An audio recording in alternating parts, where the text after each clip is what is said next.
mental illness is real. It's not a matter of choice. It is not because there is something missing in you, missing in me. It's like any other illness. You have diabetes because your body's insulin circulation has been impacted, not because it was a matter of choice or weakness. Mental illness is real. Mental illness, like most illnesses, happen because of internal and external factors. Biopsychosocial model is what we look at.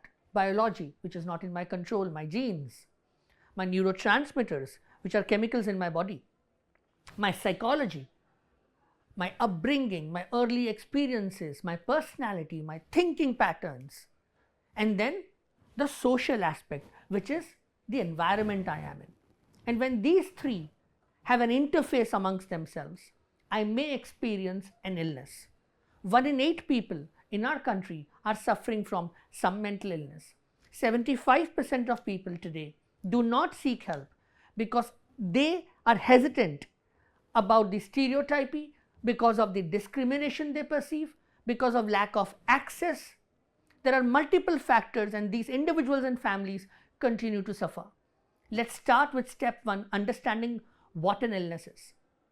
Mental illness is when you experience changes either in your thought process, your moods, your behaviors, and these have an impact on, let's say, your bodily functions, including sleep and appetite, or it may have an impairment in your functionality, which is your relationships, your personal self, your occupation, your academics.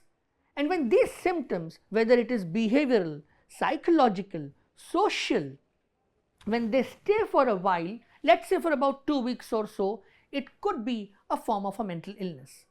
It's not transient, it's not just for a few days or a few hours, and more importantly, it causes impairment in functionality. And that's why one needs to ensure that you take help at the right time. Early intervention is the key here. And treatments for mental illness would be very similar to what I talked about, the causes. Biological, you are looking at medications. Nowadays, you are looking at neuromodulation as well. And then you look at the psychological component, which is where psychotherapy has a role to play. And then the social aspect, which is the role of the environment and well-wishers.